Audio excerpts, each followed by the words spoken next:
Kerry says Hiroshima gut-wrenching reminder world should abandon nuclear weapons. U.S. Secretary of State John Kerry on Monday called his visit to a memorial to victims of the 1945 U.S. nuclear attack on Hiroshima gut-wrenching, and said it was a reminder of the need to pursue a world free of nuclear weapons. The first U.S. Secretary of State to visit Hiroshima, Kerry said President Barack Obama also wanted to travel to the city in southern Japan, but he did not know whether the leader's complex schedule would allow him to do so when he visits the country for a Group of Seven (G7) summit in May. Kerry toured the Hiroshima Peace Memorial and Museum, whose haunting displays include photographs of badly burned victims, the tattered and stained clothes they wore, and statues depicting them with flesh melting from their limbs. "It is a stunning display. It is a gut-wrenching display," he said. "It is a reminder of the depth of the obligation every one of us in public life carries, to create and pursue a world free from nuclear weapons," he told a news conference.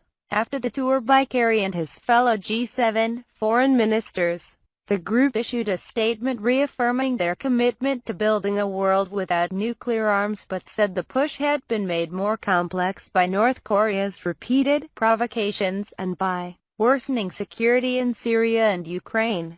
The ministers from Britain, Canada, France, Germany, Italy, Japan and the United States laid white wreaths at a cenotaph to the victims of the August 6, 1945 bombing, which reduced the city to ashes and killed some 140,000 people by the end of that year. While he is not the highest-ranking U.S. official to have toured the museum and memorial park, a distinction that belongs to then U.S. Speaker of the House of Representatives Nancy Pelosi in 2008, Kerry is the most senior executive branch official to visit.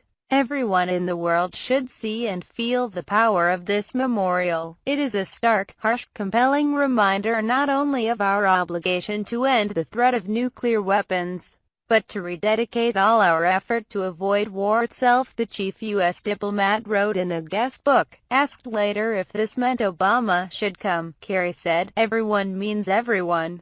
So I hope one day the President of the United States will be among the everyone who is able to come here. Whether or not he can come as president, I do not know." First step at Kerry's suggestion, the ministers also made an impromptu visit to the atomic bomb dome, the skeletal remains of the only structure left standing near the hypocenter of the bomb explosion and now a UNESCO World Heritage Site. 3 days after a U.S. warplane dropped a nuclear bomb on Hiroshima, another atomic bomb was dropped on Nagasaki. On August 9, 1945, Japan surrendered 6 days later. A visit by Obama could be controversial in America if it were viewed as an apology. A majority of Americans view the bombings as justified to end the war and save U.S. lives, while the vast majority of Japanese believe it was not justified.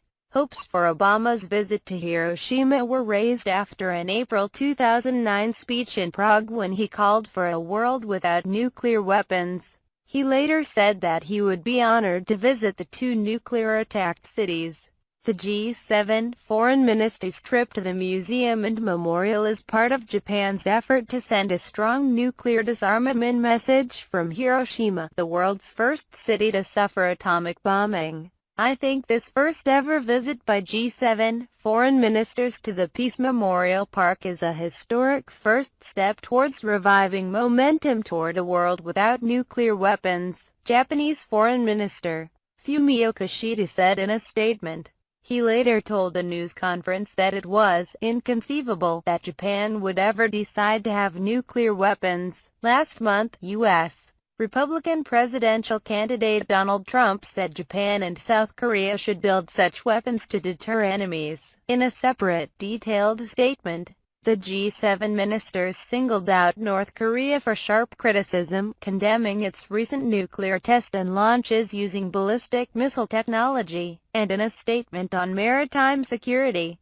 they voiced their strong opposition to provocative attempts to change the status quo in the East and South China Seas, an apparent reference to China, which is locked in territorial disputes with other nations including the Philippines, Vietnam and Japan.